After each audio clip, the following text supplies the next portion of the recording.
Assalamualaikum warahmatullahi wabarakatuh. Hai, perkenalkan, namaku Zahra Nabil Akmal, biasa disapa Zahra. Aku mahasiswa semester 4, jurusan Kesehatan Masyarakat di Universitas Muhammadiyah Profesor Dr. Hamka. Kali ini aku akan membahas mengenai mental health atau kesehatan mental di masyarakat, yang nantinya aku akan memberikan sedikit tips and tricks dalam menangani kesehatan mental di kalangan remaja. Lalu aku juga akan memberikan sedikit stigma atau pandanganku mengenai kesehatan mental di masyarakat.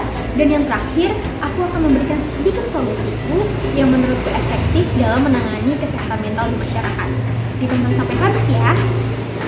Sebelum kita masuk ke dalam tips and tricks dalam menangani kesehatan mental pada remaja, aku akan memberikan sedikit gambaran mengenai kesehatan mental itu sendiri. Kesehatan mental itu sendiri mencakup kesehatan emosional, psikologis, dan juga sosial.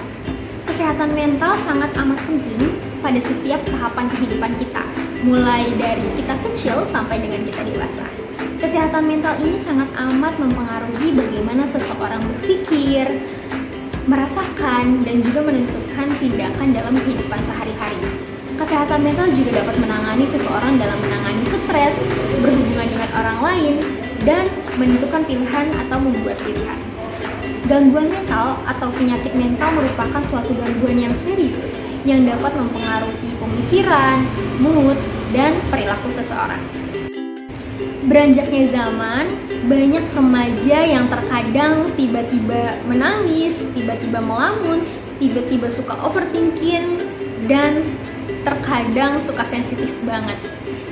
Kejadian ini atau situasi seperti ini disebut dengan keadaan mental yang lelah atau mentally exhausted.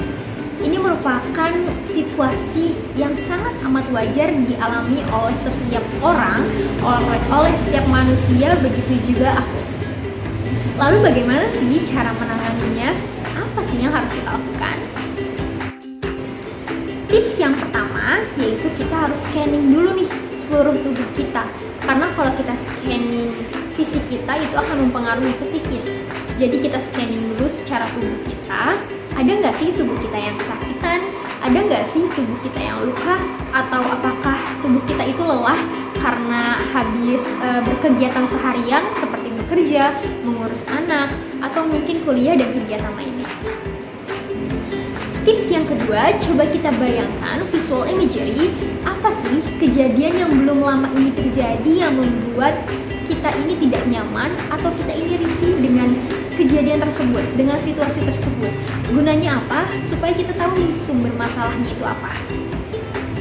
Tips yang ketiga yaitu kita berbicara dengan diri kita sendiri atau self-talk tentang perasaan kita yang sangat amat jujur yang sedang kita rasakan, supaya kita ini bisa move on dari situasi tersebut atau dari situasi yang tidak enak pada saat itu. Yang keempat, jangan lupa untuk self-care atau merawat diri kita sendiri, lebih fokus ke diri kita sendiri daripada fokus ke orang lain. Coba kita cari kelebihan kita itu apa, coba kita lebih meningkatkan skill kita, menambah skill kita. Karena self-care ini juga merupakan salah satu cara menangani kesehatan mental yang ampuh. Menurutku, kesehatan mental di halayak masyarakat sekarang ini sudah masuk ke dalam isu sentral pembangunan kesehatan, yang mana terganggunya kesehatan mental merupakan suatu masalah yang sejak dulu hingga sekarang masih sedikit dan bahkan jarang mendapatkan perhatian khusus dan penanganan yang serius. Karena banyak faktor resikonya, salah satunya yaitu masih banyaknya masyarakat yang kurang mengetahui atau kurang memahami dan juga kurang aware tentang bahaya dari kesehatan mental, yang mana perilaku tersebut dapat menyebabkan si penderita kesehatan mental ini takut dalam berbicara dan juga dalam mengungkapkan apa yang sedang dialaminya. Dalam lingkungan masyarakat masih sangat amat tabu akan pentingnya kesehatan mental bagi remaja, karena masyarakat masih menganggap orang yang terkena gangguan kesehatan mental pasti sudah gila. Begitu stigmanya. Kurangnya kepedulian lingkungan sekitarnya inilah yang membuat para penderita kesehatan mental ini takut untuk bercerita dan bahkan membuat gangguannya ini semakin parah atau semakin serius. Yang perlu kita ingat, penderita gangguan kesehatan mental bukan berarti orang gila.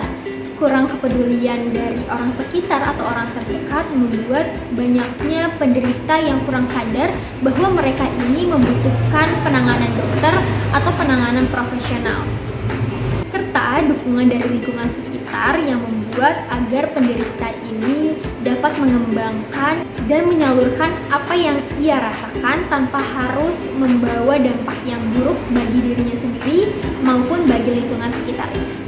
Karena apabila dibiarkan tidak mendapatkan penanganan yang profesional, maka akan sangat berdampak buruk bagi penderita gangguan kesehatan mental. Bahkan membuat penderita ini merasa tidak berharga dan tidak sedikit penderita memutuskan untuk mengakhiri hidupnya.